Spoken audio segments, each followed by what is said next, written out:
guys, Luna here, and welcome back to Technicolor Works. Let's just get right into it, shall we? So, we managed to make through 2 days so far, and now we just have the rest of the week to actually go through. So, guess we can talk to Serva. Oh, I guess we have nothing else to talk to him about. I guess let's talk with... Who do I want to talk to? Let's look at our relationship so far. So,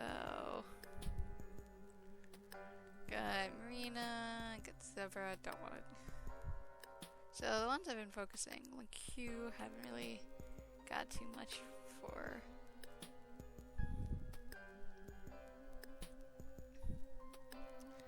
See, obviously got Skyla, which I haven't done too much for. Guess let's go and talk with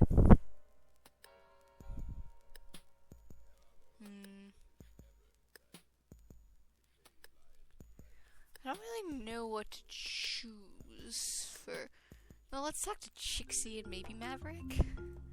Talk to Chixie. Chixie works as a sophomore songwriting major as well as a skilled stage actress and guitarist. She's currently playing in the main female lead of the school's production of Top Gun, the musical. However, she seems to have an uneasy history with the production's lead actor, Vicaire. So, how's the year so far? Chixie makes a so-so motion with her hands. It's okay, but busy mostly in a good way. Musical takes up a lot of my time. Things will be easier over the summer. But hey, gotta take a class with the Marvis Sanfillo, so she grins. Good overall. How did she feel about the musical? I don't know. First I was wondering why they even chose this weird musical, or even why it even exists in the first place. But like Linkry once said, it's high camp. You don't even think you've ever seen Top Gun. Oh, it came out before I was even born. Maybe better just to roll with it? Trixie laughs and shakes her head. That's where I'm at with it. That's where I'm at with it, I think. So, how's she doing? Glad finals are over, nervous about the musical. So she's not feeling prepared? No, it's not that. I always get butterflies before performances. Going back to when I was just a little kid. My mom always used to tell me the story of Deborah and Zhao when I got nervous. She laughs. I guess it helps, though. The story of Deborah and Zhao? She laughs. It's a story one of my moms used to tell, actually. It's from the Torah or something. A woman lures an enemy general into our tent by giving him milk. Then another woman drives a stake through his head. She laughs. My mom used to say something about women supporting each other, which I don't know if she was trying to be funny or if she was serious. Her mom sounds super awesome, actually. Guess they kinda are. One of them's a high school teacher and the other is octrary. A what? She's good with math. I used to think they were so silly sometimes, the way they talk to each other, but that's just the way because they care a lot about each other. Me too. And they're really nice. I should introduce you to them sometime. Read any good books lately? Oh yeah, I was reading some really interesting stuff on jazz theory, and retrospect by one of the Beastie Boys. So I'm kind of on brand when it comes to books. Oh, and I'm reading this cool book on graffiti art too. It's so cool. So, does she like movies? Doesn't everyone like movies at least a little bit? It's not an uncommon thing to like. Right up, but what kind of movies does she like? Oh, I love animated stuff. My moms used to take me to see every new Ghibli movie. They always let me buy the overpriced candy and get popcorn. I think they ended up eating more of the popcorn than me. If I ate too much, I'd get a headache. What does she like to do for fun? Me people don't do fun. We just eat pure theory and poop out contemporary classical. Sorry, it's a little bit morbid humor for you. I mean, I do the same stuff as everyone else does. Read, write, watch TV, play video games, usual stuff. I don't really have any standout hobbies besides my music stuff. That takes plenty of my time. I'm working on an album. Cool. So, she's working on an album? Yep. And what's this album about exactly? What kind of music's in it? It's a bit of fusion styles. I spent a lot of time talking to Professor Zoldo about it. I wanted to include some rap and hip-hop in the style, and it was a really good resource. So yeah, it's gonna be awesome. I got some of my friends back in Brooklyn who'll help. Sounds really cool. You're looking forward to listening to it. Yeah, well, it might be a while before it's out. So is Marvis like a big deal or something? Trixie looks at you like you've mysteriously grown a second head. Are you serious? Did you not listen to rap or hip-hop at all? You might say that you dabbled. Marvis is one of the best writers, producers, and engineers in the business. He's worked with a heckload of acts, and he wrote a song for Cypress Hill. Is that some kind of studio on a hill somewhere? Please tell me you're joking. So, what's you doing for the summer? Just heading back home to Brooklyn, hanging out with my friends and my mom's, working on my album, that kind of stuff. That sounds like fun. Doesn't she have to work or anything? No, my mom said I shouldn't worry about it. They try and be really supportive. Excuse me, got a little bit thick on my throat. So what kind of music does she like? Because obviously music's a very big thing for her. Oh my god, you're jumping down a rabbit hole by asking me that. You're where this might be a long answer. No heck. Quick version, basically everything. Like, not every artist, but like there's something to love everywhere. If you're looking for my main stuff, probably a combination of 90s rap, hip-hop, and punk. So, screw the man kind of music? Yeah, that's a good way of putting it. So, what's she been up to lately? I mean, other than preparing for the female lead role in the college musical? Well, obviously there's that. I've been working on putting together an album. Exciting. Trixie beams at you. Yeah, it's gonna be super cool. So, does she want to hang out? Yeah, I guess we can hang out. Actually, I got something you can help me with. Well, you're always in favor of helping a friend out. Trixie smiles. Right? So you know the musical we're putting on? The Top Gun one? Yeah, there's a scene I want to work through, I guess. We should go to the theater. She has an authentic venue? No, there's a practice room in the back. I can use. It's quiet. You ever try running lines in the fucking library? She laughs. Worst idea of my freshman life. So, how is she feeling about the whole musical to begin with? Because you're getting the sense from her tone of voice that she doesn't super love it. Oh, you think? God, it's the stupidest thing I've ever seen. No one's even sure exactly how it ended up getting produced. Why doesn't she just not do it? Are you kidding me? This is my only chance to perform this semester. Plus, I told my moms about it. They thought it would be hilarious. They made me promise to record it. I step inside the theater and it's quiet, basically empty. Trixie leads you to the side of the stage, backstage area.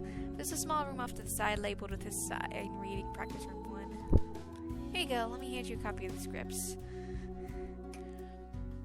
To be perfectly clear, this is the stupidest thing I've ever read. I'm gonna quickly take a picture of this just because last time I had to do this before. So let me grab this picture and then get a specific one for down in the dark text. Just so I'm prepared. I'm playing an astrophysics whose founder is an instructor at a fighter school. Apparently the movie's just basically Cold War propaganda. Yeah, you're not gonna lie, it's pretty awful. Who even wrote this musical? No clue. So you want one over this? Not that it really matters. I'm pretty sure I know the scene inside out. You're ready to go without the script. Cool, sounds great. Can't help but notice a sarcastic tone in your voice. You think you're ready now? Okay, then let's get it over with. Trixie clears her throat. You're out of control, Lieutenant. Doc, I'm completely fine all the time. Trust me. Okay, what's next? Okay, admit it. You find this at least a little bit sexy. It's totally inappropriate. You're being inappropriate. Well, is this inappropriate? Yes, Lieutenant Michael, it's grossly inappropriate. And then,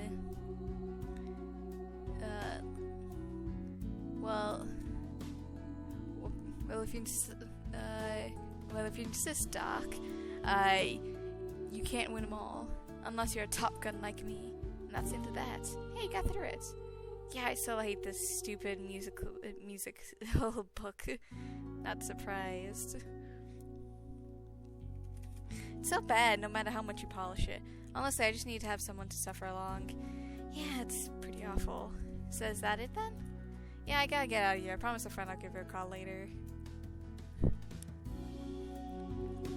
As you step out of the theater, Trixie grins at you. Thanks again. You're pretty fun to hang out. See you around. That building spade 6 Memorial Theater's house to open an unremarkable entryway. Honestly, it looks like some small town miniature building more than an actual college building. Inside the Spade Slick Memorial Theater isn't huge by the standards of theaters. It's pretty modest, actually. I feel like it fits the smaller size of the school, though. Maybe a couple hundred seats tops, plus a small stage. You went here once for student college concert early in the semester. I don't want to talk to them now. Let's see. I guess we can talk to...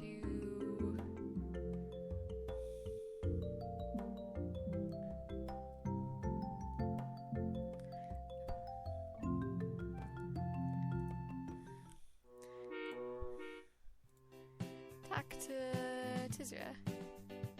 Help with their investigation. You know, you should try and find out who killed Shivra. You want to help? You can definitely help. You can help me? That feels like a strong claim. Well, it's more like a strong desire to help more than anything else. Okay, you live here? Not exactly. You're a student at college. But you know the town, right? Not enthusiastically, you definitely know the town. Okay then, come on then. Let's go. Let's go. Sala, can you hold down the fort while we're gone? Of course. Good luck on your investigation. Follow Agent Antec as she crosses the street and pushes her way inside the Cat and Cup. Behind the counter, you see Skylar shrink back a little bit. Y'all need something? No, Miss Carrera, we'll be fine. She stops mid-sentence and looks around thoughtfully. Actually, if you don't mind, let us get 2 cups of black coffee and 2 slices of your cherry pie. Skylar darts around behind the counter, quickly returning with 2 slices of pie and 2 cups of coffee. You reach for the sugar on the counter and dump a good quantity into the drink, but Agent Antec just goes for it. Good coffee. Damn fine pie, too. There's something vaguely familiar about this whole scene. Can't quite put your finger on it. So, this place is our first stop in the chain. Business of the deceased owned. Tell me, what are your thoughts? Was there evidence at the scene? Agent Antec shrugs and pushes the coffee away from her. Of course, always evidence at the scene, even if you're confusing sometimes. Even if it's confusing sometimes. I'll spare you the details of the murder itself, but there was one thing that doesn't make any sense to me. Oh? Yeah, small figurine. Can't make heads or tails of it. Figurine. Doesn't seem strange by itself. No, not really, but there's something off about it all. For one thing, the style of the craftsmanship looked old. The whole thing looked old and covered in these knife marks. That's not the stranger thing. What was the stranger's thing? Agent Antec shrugs and takes a sip of coffee. Not even sure why I'm telling you all this. The material it was made of doesn't resemble anything we're familiar with. Almost impossible to actually scratch. Hard as diamond, pure as black. Make these little scratches seem a little less mundane too. She sets her cup of coffee mug down and closes her eyes. I can tell you, this case, I don't like anything about it. Well, I'm curious about the details. She mentioned the details of the case, but you don't know how many of them. Agent Antec eyes you skeptically over the edge of her mug. You think it would be appropriate to divulge the details of an ongoing murder investigation to a random civilian? That depends. Is she operating on movie logic or real-life logic? Neither. This case is pure intuition. She sets down her cup and sighs. Miss Shevik was found in the woods north of town, but there were ritualistic elements to the murder itself. Can't discuss anything right now, but leave it at this case ended up on the FBI's radar for a reason. And there was other strange details too, like the figurine found, so I haven't figured that one out. Has she talked to Skyla? You're guessing she probably already has, but doesn't hurt to ask. Agent Antec takes a bite of her pie and chews thoughtfully. Well, sorry about that awkward cut there. Someone came in to talk to me. Well, yeah, you're right about most of the statements. I've already questioned her. As to whether or not asking hurts or not, that seems like an open question given the details of the case. She pauses and dabs her face with a napkin from the counter. She last saw Miss Jevick a couple days ago when she came by to check up on the store. Apparently, she was something of a hands-off owner. Taking another bite of the pie, Agent Antec closes her eyes and frowns. Not a lot of useful information out of Miss Kurga in any case. Charming woman, but not very helpful here. Behind the counter, you see Skylar's face flush. You ask a lot of good questions. Ever consider continuing with a bureau after college? Agent Antec finishes last bite of pie and downs the rest of her college in a single gulp. Come on, you got another stop to make. As you walk up to the garage, you see the owner, Maria, walk out of the office. Can I help you? I thought I already answered all your questions. Miss Armiger, just call me Maria. Maria, do you mind answering a couple more questions? A bit more freeform than last time? And this time maybe guided by my colleague here? I'm the kid? You gotta be messing with me. Yeah, actually I'm kind to agree with you here. No, I'm trying a bit of an experimental investigation technique, if you will. A way of getting fresh eyes off on this thing of getting my head fully wrapped around it. Okay, I guess you can give it a shot. Do you know Jivik? You see a look flick across Maria's eyes. You can say I knew her a while ago. We didn't talk much anymore. Sometimes saw her at the cafe and we said hi in the grocery store. Maria shrugs and you can see Agent and Tech studying her response closely.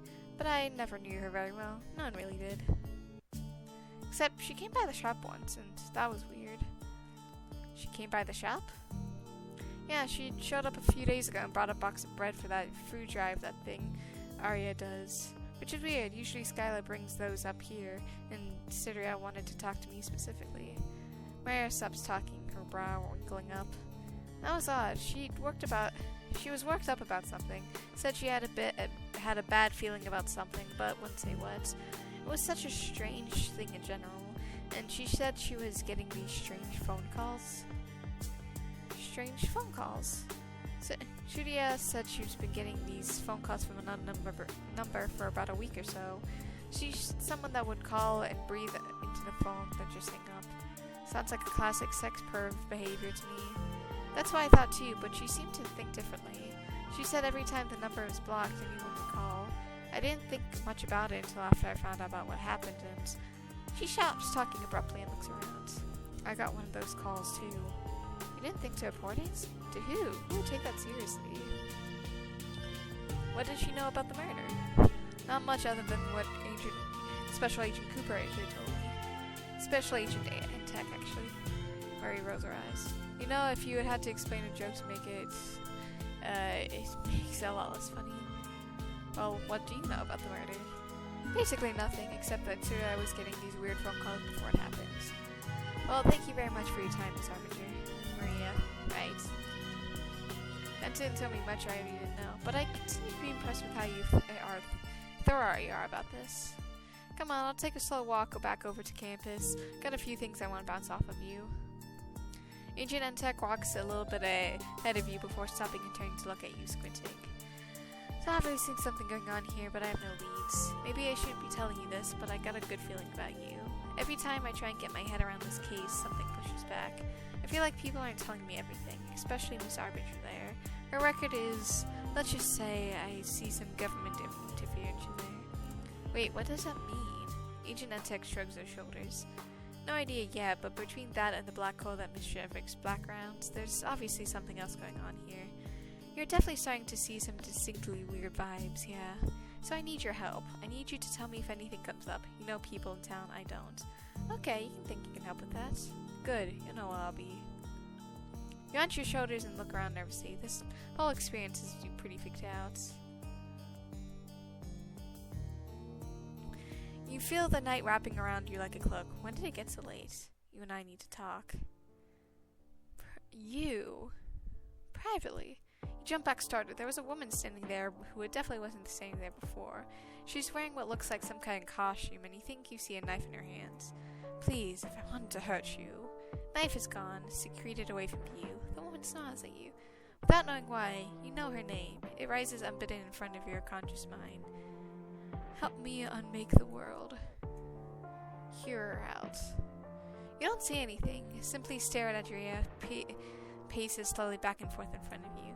Your mind keeps wandering back to the black knife she had before, the knife that's now concealed somewhere not far out of reach. Stops thinking about the knife. You feel your mind go slack. Suddenly you don't know what to think about the knife anymore. That's right, you don't need to worry about that anymore, but I can't just puppet you along. I need you to come to this realization of your own free will. And what realization is that?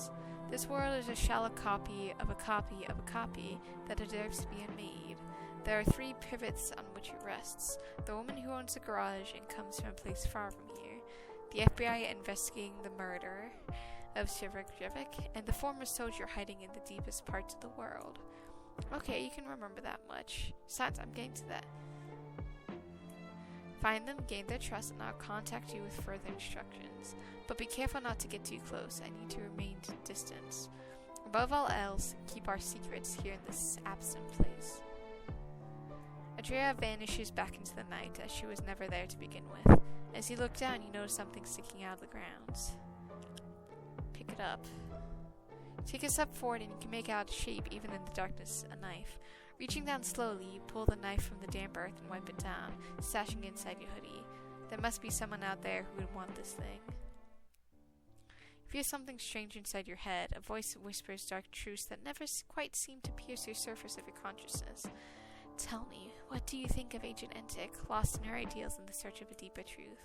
I wonder if she would like if she were to find it, or if she would do anything, kill anyone to keep that truth from ever seeing the light of day. Tell me, do you want to learn more? I'm gonna save here. Fall deeper in. Of course you do. You can't help yourself. It's your nature to seek knowledge. Your connection to Tizra feels distant now. Your nature, my nature, the nature of our dear Agent Entic, I understand. I rest in your mind and murmur essence. But there are depths in which we are not meant to plumb, truths at which we are not meant to uncover. Even Agent Entic was never connected to this. She is now. By virtue of her own meddling, she is now. A dip appears in front of you. You have no idea how. Is that really happening? You're too young to remember the war. You feel like the war tends to perpetually describe something that's going on, regardless of the specific war it refers to. Adria seems to ignoring your comments. I was captain of the army. For years I served my country. I did what was needed to ensure that people like you could live comfortably back home. I did terrible things for my country. Necessary things. Isn't that what everyone who does horrible things say? That's what they're doing is necessary. You feel something twist in your mind and your vision blurs. Do not pretend to understand me. You weren't there. You weren't even alive at the time. You were there to help the Afghan people. At least that's what we tell ourselves sometimes. What we told us themselves. So, not her. It was pragmatic. I knew there was larger issues at play. Rumors, old accountants from the Soviets. What Agent Sergeyev, formerly of the CIA, discovered. What was it that you discovered? Adria laughs and shakes her head. Why spoil the story by giving it away so quickly? Continue on your mission. You squint your eyes against the headache that's boiling up behind your eyes. Was any of that real? You look down strange and you see a strange figurine. Pick it up. That is certainly something else. Obsidian idol and the scary looking knife. With that, I think we're going to save this here and return back to the title. And with that, I hope you guys have a good day, night, week, month of your lives, and may the stars forever guide your path, forever may lead you into the future. Bye-bye, and